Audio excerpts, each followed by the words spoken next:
nous allons maintenant apprendre à tracer la courbe qui représente une fonction dans un repère, avec la calculatrice. Donc pour cela, on va sélectionner le menu Graphe, qui se trouve ici pour ce modèle de calculatrice. Peut-être que vous, il se trouve sur la première ligne. Donc on entre dedans. Et si, comme ici, il y a déjà l'expression d'une fonction de rentrée et qu'on ne veut plus travailler avec, on va l'effacer, comme on l'a déjà vu la dernière fois. Donc on va sélectionner la ligne, appuyer sur Del, F2, et F1, oui. Donc maintenant, on va tracer la courbe qui représente la fonction qui a x associe x au carré, moins 2x, moins 5. Entrée. Donc l'expression de la fonction est bien rentrée. Et comme pour les tableaux de valeur, vous vous souvenez, il fallait faire un réglage pour les tableaux. Ici, pour la fenêtre d'affichage, il faut également faire un réglage. Donc, ce que je vous conseille de faire, à chaque fois que vous aurez une nouvelle fonction à tracer sur la calculatrice, il va falloir aller dans Shift et View Window, et appuyer toujours sur Standard.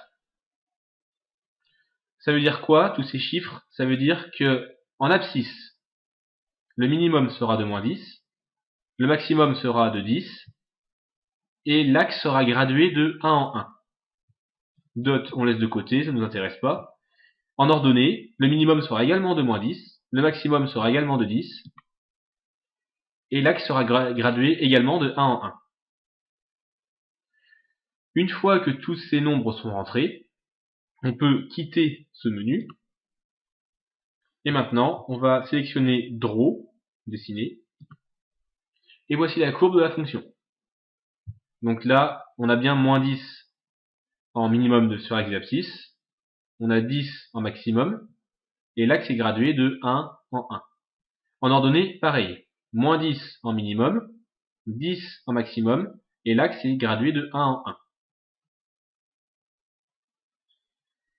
On peut créer un point qui va se balader sur la courbe de la fonction. Pour ça, on va utiliser le menu trace, enfin la fonction trace ici. Comme c'est en jaune, on va appuyer d'abord sur Shift, puis sur F1. Et là, on a un petit curseur qui apparaît.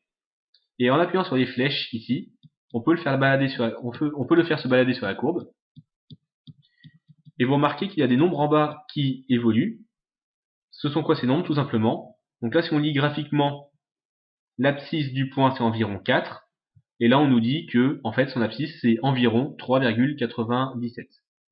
Et son ordonnée, c'est environ 2,81. Autrement dit, l'image de environ 3,97, c'est environ 2,81. Maintenant, ce qu'on peut faire, c'est zoomer sur la partie d'une courbe qui nous intéresse. Par exemple, moi, cette partie va m'intéresser. Et donc, j'ai envie de l'afficher en plein écran.